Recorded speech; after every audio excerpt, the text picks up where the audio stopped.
After your mother dies, your father bids it time to you to find a husband and arranges for you to marry Prince Shizaki Kai from a neighboring kingdom. Besides not wanting to be sold to a stranger, you have deep feelings for a certain blonde knight that has been by your side for as long as you can remember. You are to be married Prince Chizaki Kai in 1 month. The words your father had said the night prior replaying in your mind as you laid in your king-size bed. Red and white pillows made of fine fabrics decorated the space around you. You were clothed in loose white silk nightgown as you held a pillow close to your body. Your hair sprawled out behind you, and a maroon blanket were pushed down to your feet. How could I marry someone I haven't even met? You mumbled to no one. The sun had risen and light from the window peeked through the curtains and spilled over your body. It was time to get up and start the day, but the thought of marrying a stranger kept your body heavy, and you pushed your face deeper into the pillow. The oak doors to your room were pushed open slowly and grounded. Rolling over, a pink-haired woman peeked her head inside and huffed. "My lady, what are you doing in bed?" she asked, waltzing over to you. She stopped at your bedside and stood next to you, putting her hands on her hips. "You are meeting the son from the Shizaki family today. Get ready." You groaned again and looked at the woman wearing a long black dress with a white apron. "Mina, I don't want to get married," you said to your lady maid. The pink-haired woman softened her face and sat beside you on your bed. She leaned over and grazed the back of your knees, the back of her knuckles on your cheek. The feeling was nice as it reminded you of your mother who passed away years ago. I know, no one wishes to be pushed into a marriage," she said softly, "but maybe you can learn to love him, You relaxed into her hand as she rubbed your cheek and continued, "It's for the kingdom. This will unite the people for generations and put an end to the war." At this, your body launched up. Your lady maid's hand fell to her lap as you became heated. "War? The war has been over for years. My father just wants to ally us with another kingdom because he has no son to take over the throne." Your breathing was rapid. He has no use for me. I'm sure he will marry me again soon and have a son with purpose. You're holding your hand to your chest, trying to calm yourself. Mina sighed. She knew exactly what your father was doing, so it was hard to console you. The Pinkett stood up and walked over to the vanity, where she picked up a brush. She looked back at you, running her fingers along the white mirror. Her eyes furrowed as if she had been thinking about her next words for a long time. "Why don't you take the throne then?" she said. You stared at her, stunned. You narrowed your eyes and gathered the sheets below you in your hands. You couldn't possibly do that. A woman on the head throne was unheard of. You looked away from your maid and down at your fingers. Could you do that? It would mean overthrowing your father, because you know for a fact he would never step down on his own. You were quiet for a moment before you picked your body up and sat in front of the Pinkett while she began to brush your hair. "You think I could take over the throne? You asked Mina's. You asked. Mina smiled at you through the mirror. She. Oh my gosh. Oh my gosh. Lightly took locks of your hair and began to comb through before she spoke. I have known you since you were young. I know you can do anything you set your mind to. You look at her as she hummed, with her eyes closed, continuing to work at the knots in your hair. You had known Mina since you had found her covered in grime, wasting away on the street corner where you were out with your mother years ago. You had begged to bring her home and clean her and keep her. Your mother had scolded you for talking about her like a dog, but in the end you brought her home, and she has been your personal maid ever since.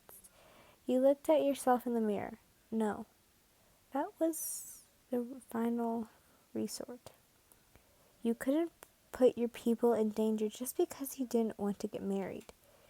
You could at least meet Prince Chisaki. Maybe he wasn't too bad, and the marriage would be a success, right? Right?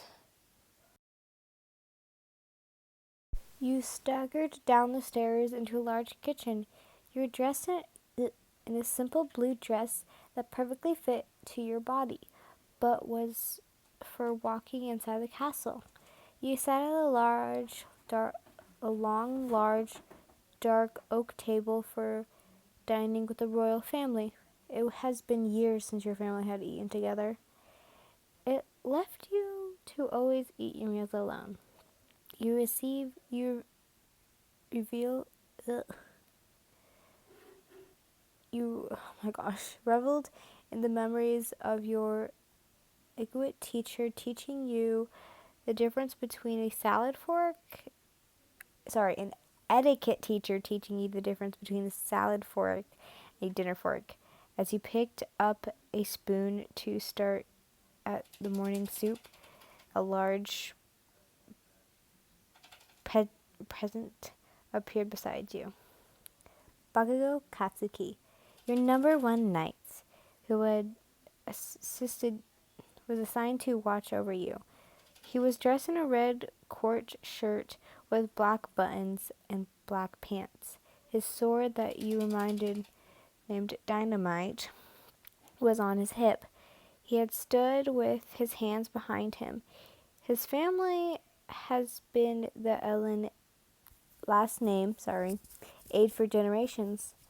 Good morning, Katsuki, he said, scooping soup into your mouth. Cringing at the tasteless bowl. The two of you were on a first-name basis. He told you years ago that Bakugo was for his mother, your father's number one aide.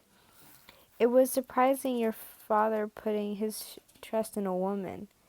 He always told you that women were meant for the kitchen and raising children, not to hold a sword molded in soot and dirt. It just proved that she was a notable and strong woman. Bakugo made a small notice of acknowledgement and turned straight, staring at nothing in particular. A response you have gotten used to over the years. You sighed. Sit. No one will attack in the morning. Even villains need their beauty sleep. He ignored you, not moving from his position. You put your spoon down and slumped back in your chair. Suddenly, you became forward and Bakugo glared at you when you let out a sigh. You stared at the bowl in front of you, thinking about your future. You will be coming with me after I marry, right? You said, not looking at him. He stares at you. He had heard about your arrangement from his mother. She was with the king when he announced it to you last night. The truth was he was hoping you would take over the throne, although the notice was slim chance. He didn't want you to marry some old stranger just to appease your father. He had no place to give you advice. Of course, he would follow you everywhere you go. He looked at you and responded, I work for you and only you. You chuckled at his response. Although Bakugo had a rough exterior, you knew he was loyal to you. You had been together since birth, only 1 year apart. You had played together, hiding in bushes in the evening and gossiping about your families were up to. You would tell him how your father would come home smelling of fruited citrus, and Katsuki would tell you about his dad's plan to expand his tavern. As soon as Katsuki could hold a sword, you were old enough to attend banquets. He became your personal guard per your request. You lost your smile quickly, your mind swarming with with the possibilities. But you are your family's best knight behind your mother. But if my father requests for you to become my personal aide, he muttered, picking up your spoon again to push the eggs around your plate, your mother's becoming older. He may need you. The blonde looked away and sighs. I belong to you, he says. I'm getting tired of this bunny. Sorry, bunny problems. Your face heats up and you're glad he's not looking at you. You would never admit it, but Bakugo Katsuki had been your first love from a young age. You remember at the age 10, you tripped while chasing the boys who made fun of Mina for her unique pink hair. He had gotten down on one knee in front of you, grabbing your leg and applying a bandage where you had scraped your knee. Dumbass, don't run so hard. You'll trip over your dress and get hurt. He had scolded you.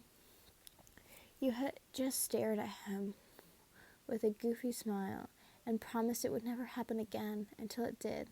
But he would always say, be there to tend to your injuries.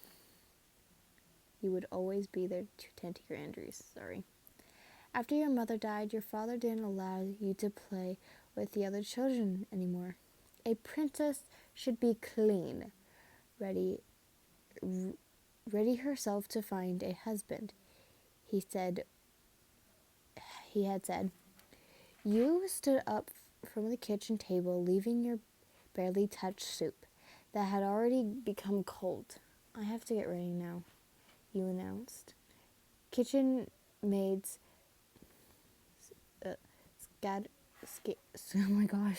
scrambled to clean up your plate as you went back to your room. Your loyal knight followed right after you.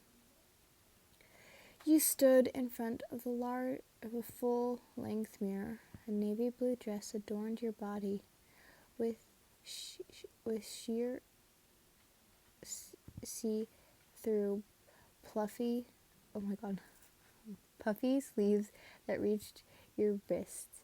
The ball gown stopped right above your feet, 8 inches above the ground. Perfectly tailored, matching blue shoes sat comfy on your feet.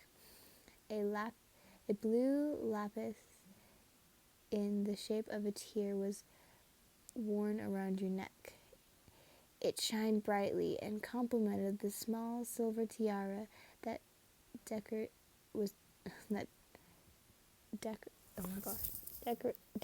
your head. Your hair had been pulled into a bun with a braid. Mina clapped her hands beside you and smiled. Wow, you look heavenly, she said.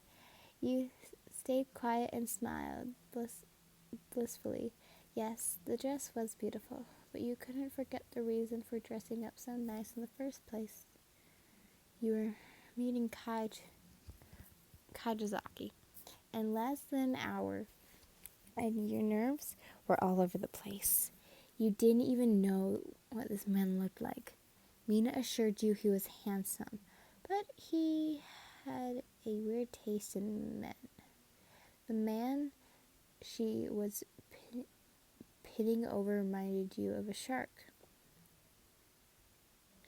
The door opened and walked in your personal guard. Bakugo paused as his eyes roamed you. He cleared his throat before smirking. Guess the princess can clean up too, you smirked, your tongue out at him. Mina huffed. You should knock first. What if she was still undressed? She says, glaring at the spiky-haired boy. He laughed a bit. Nothing he hasn't seen before, you say, right?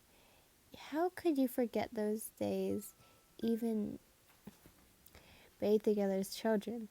You could have been wrong, but you swear you saw a blush tint his ears, and now you were blushing as well.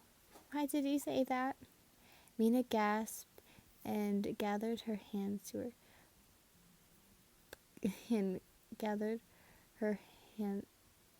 her.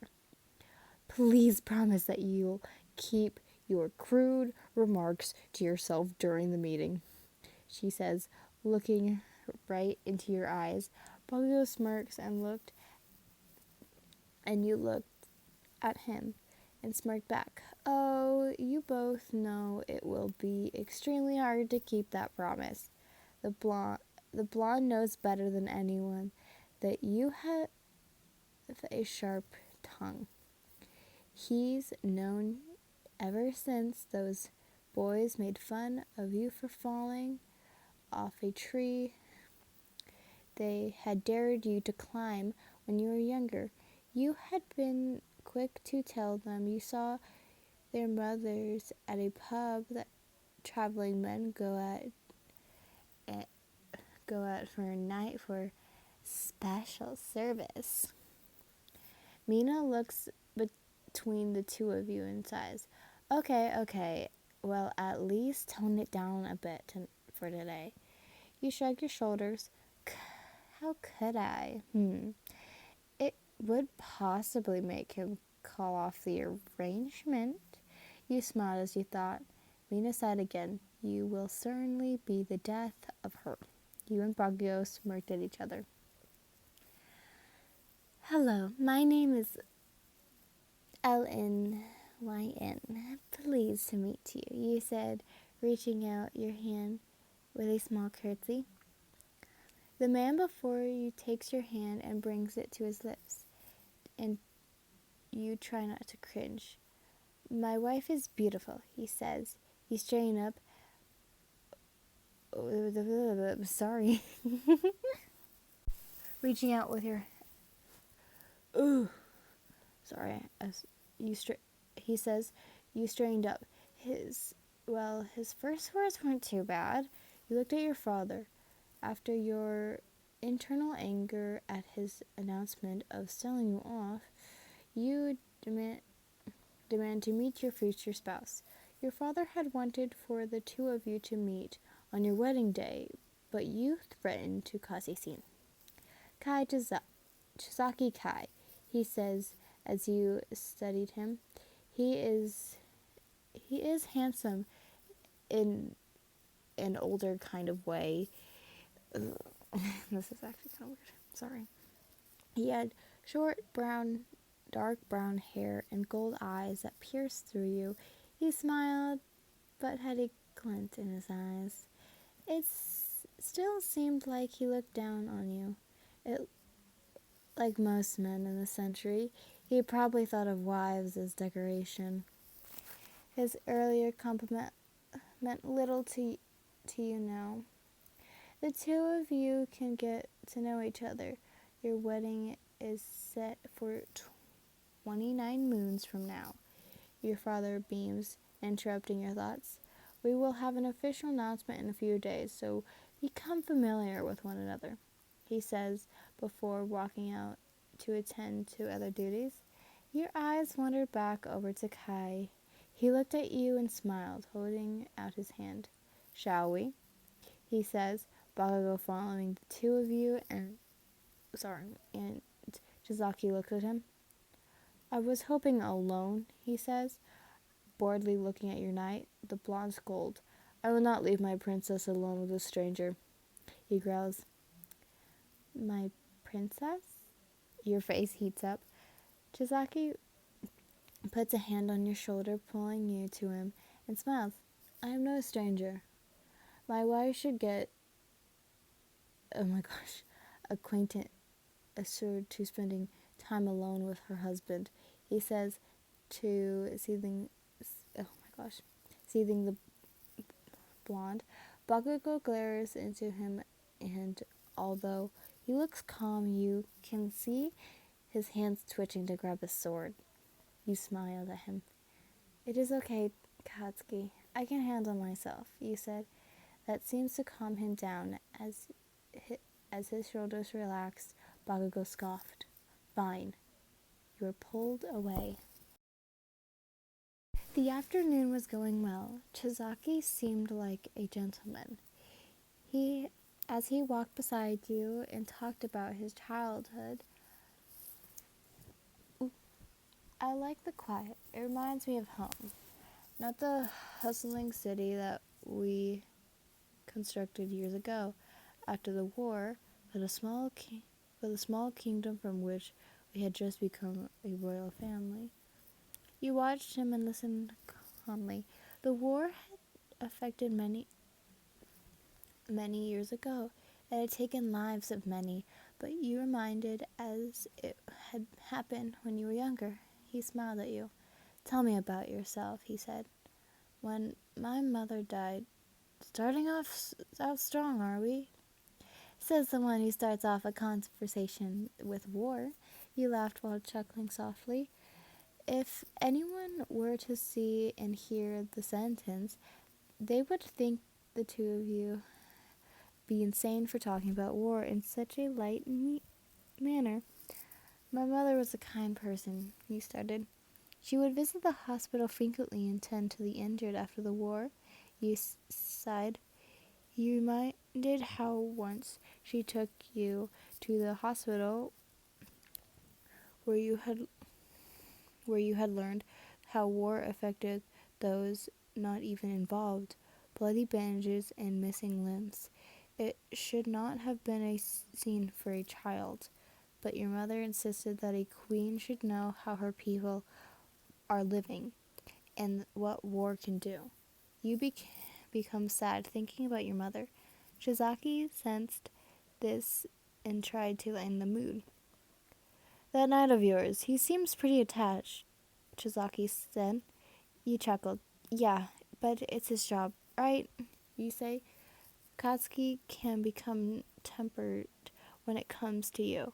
You blushed at his unyielding loyalty. Chisaki sees this and twitches an eye. He put one of his hands on your chin and using the other to drive into his pocket and lifted his hand, looking up to you.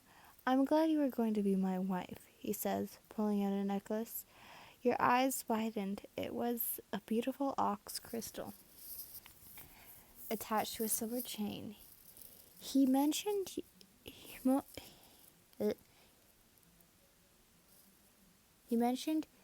you to turn around as he turned around as he made quick work to put the jewelry around your neck. You looked back at him and blushed mordantly, forgetting about your night. Maybe this arrangement wasn't too bad.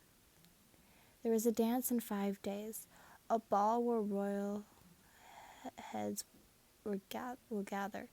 You will be making your relationship with Prince Shizaki public to the people, per your father's request. Over the past few days, you have gotten to know Prince Shizaki.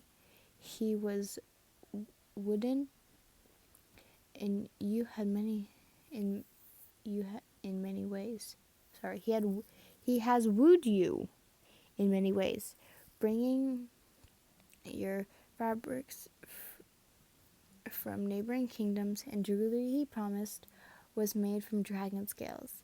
Maybe he was trying to love you, you thought, but your future with him. Kids? A home? You were happy that the man your father managed to scrap up was not bad. You paced your room in a white nightgown, grazing your ankles, a hand on your chin as you walked back and forth quickly. Bakugo stands beside your bed, a hand on his sword as his vermilion eyes watched you closely. "What are you doing, dumbass?" he says, tired of watching the same scene for several minutes. You stopped in your tracks. You were used to his ways of speaking and knew what he didn't mean to offend you at all. If anyone else were to speak to you like this, you would have killed them. "I don't know how to dance," you deadpanned, thinking of all the times you skipped your etiquette classes. Great is coming to bite me in my ass. Great. It's coming to bite you in the ass, Bakugo smirked. "Skipping those prancy ladylike classes coming to bite you in the ass?" he said. "Want me to teach you?" You smiled, smirked at him.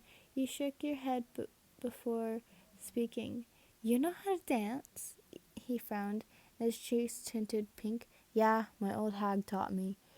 She said I should find a wife during the festival and woo her with dancing."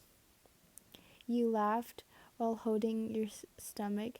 You pointed at him. "I can't imagine you dancing."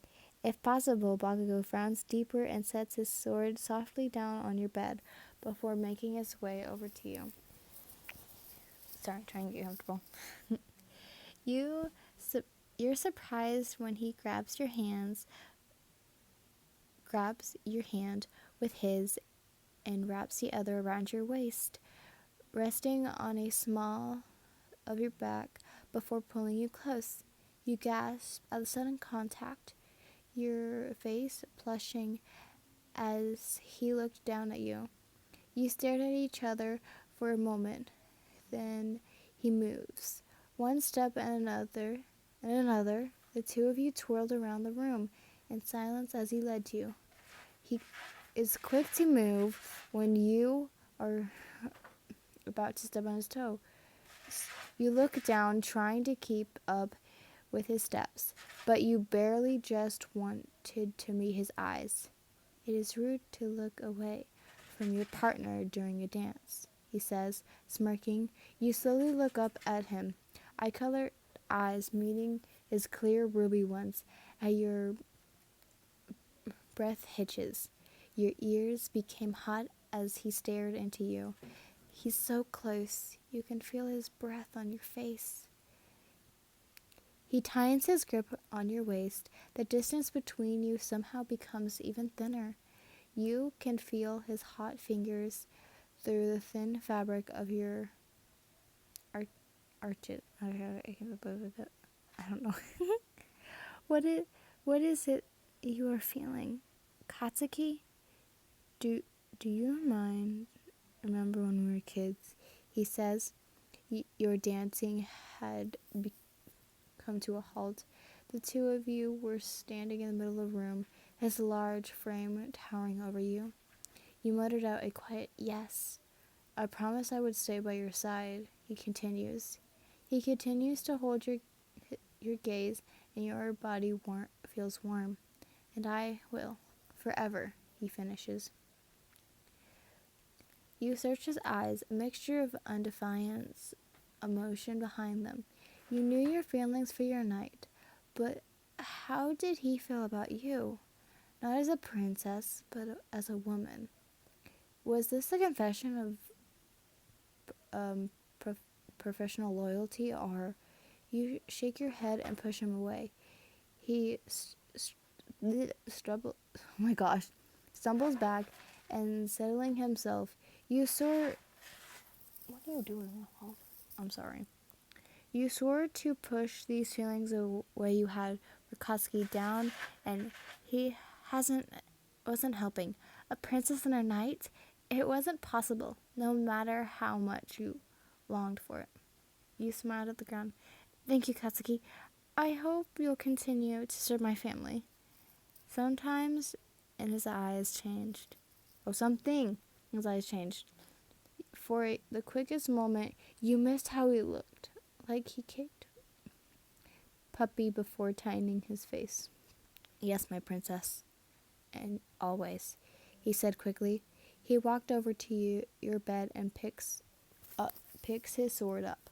He placed it on his side and walks to leave. He stops next to you, the both of you staring in different directions.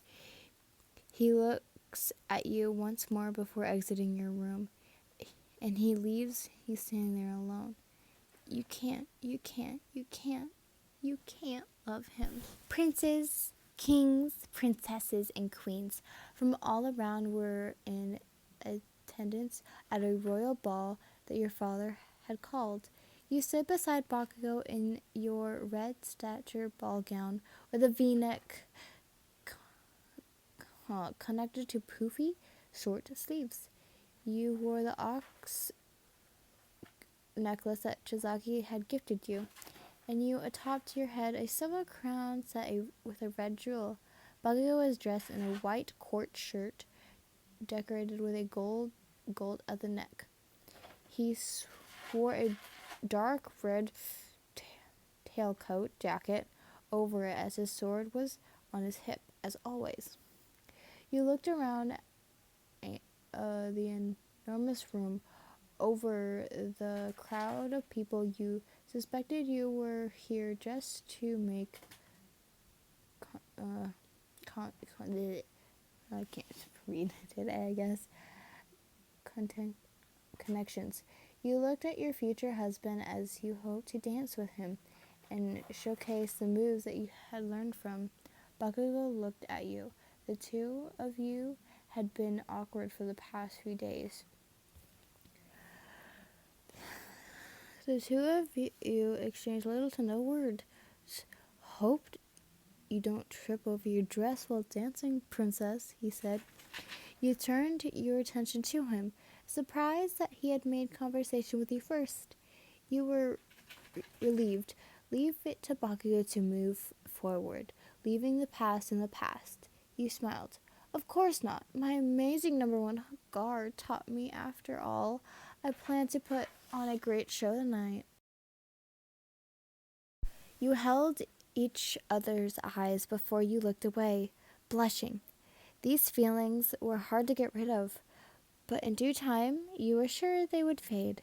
You whipped your head up when you thought you saw Chizaki among the crowd. You followed after him, telling Bakugo to stay put, pushing through the crowd, turning down wine glasses, pushing towards you. You turned into the hall where you clearly saw Chizaki enter a room. You smiled gently. He did say he liked the quiet. Maybe he was escaping for a bit? You fixed your crown that had fallen a bit while chasing after him.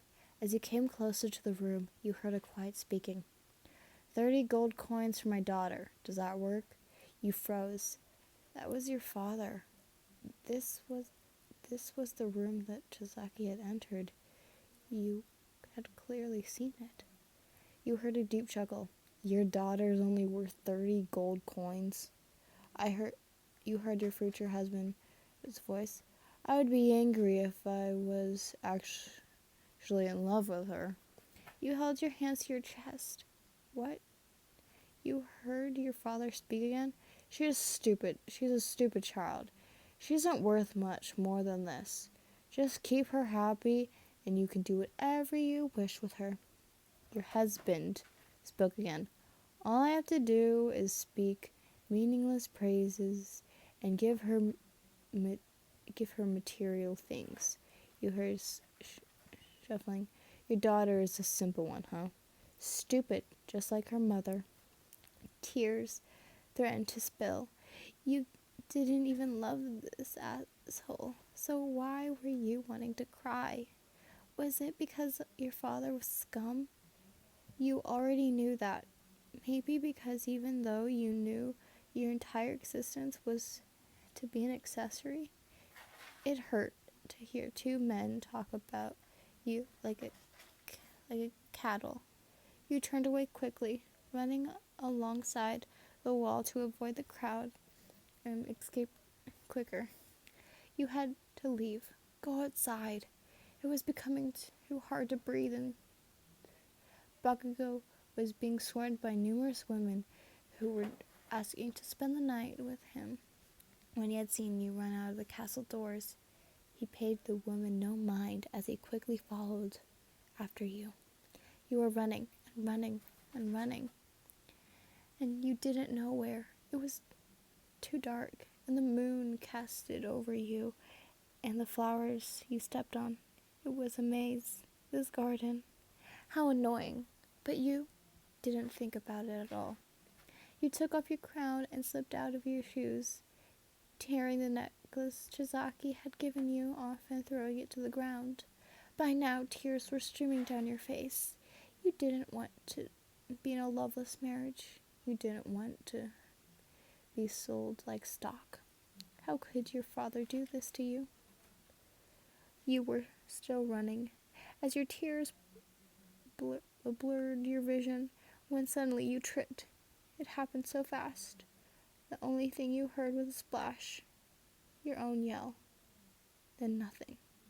Silence took over you as warm water enveloped you whole. You were underwater and you were sinking. You reached out towards the moon above you, grasping, but at nothing. Memories flooded you as your eyes became heavy. Chisaki holding your hand, calling you pretty, saying he is happy to be your husband.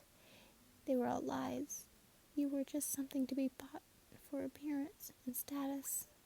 Mina, her pink hair that always found memorizing, her kind smile that assured you that all your desires and thoughts were vile. You would have to apologize for getting this just wet. She had tried so hard to get 4 weeks for this event, but not all. As your body sank deeper, the lack of breath making you dizzy, you thought of someone else. Bakugo Katsuki, your #1 knight. The man who had been by your side for as long as you can remember. In your hazy state, you feel yourself smile as you remember your childhood with him. When he called you an idiot for falling down, but cleaned your wounds anyways. When he snuck an extra piece of bread for you because your father told you pretty girls should not eat too much. When he stood in front of you, shielding you from a villain who wanted to kidnap you for ransom. When he brought you flowers that he had handpicked after your mother died because you didn't leave your room for 7 days. When he looked at you with admiration as he danced with you, it hurts. Your heart and the heavy feel of your heart body. Your hand that reached for a gentle light felt like it was floating away as your body became heavier. You saw a shadow above you. It moved closer and closer.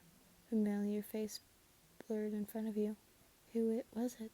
Ah, are you hallucinating? Was this it for you? You were tired. Oh, so tired. And you just wanted to sleep, to make the pain go away. You closed your eyes and let the darkness consume you. You woke up to the feeling pressing your chest and someone pressing their lips to yours. It was soft, but also desperate. Your eyes fluttered open, and you call, and all you could see and feel was a blonde hair prickling your nose as you came to. An nauseating stature overwhelms you. You pushed whatever was above you away before leaning over to throw up large amounts of water. Someone was holding your hair back. Dis, dis, ugh, decolate. Oh my gosh. Delicate fingers. I don't know that word. I'm sorry, guys. I'm brushed on your back. Oh, delicate fingers brushed the back of your neck. You had yet to process what was going on. With strong arms wrapped themselves around you, a hard chest met your cheek as your body shook from the cold. You didn't even question it as you fell into the warmth. Dumbass. Why are you always getting hurt? A voice above you said. His voice was shaking. Your breath finally falls at a normal pace, and you look up.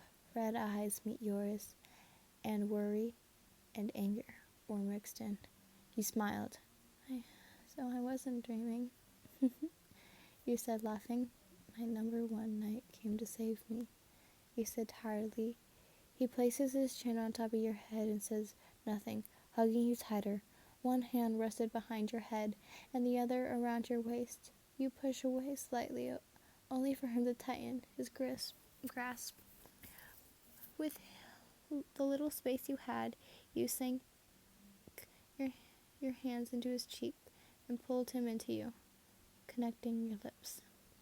His eyes widened, but soon he accepted it, pressing his lips into yours. A desire, a want, a love. You pull away, catching your breath.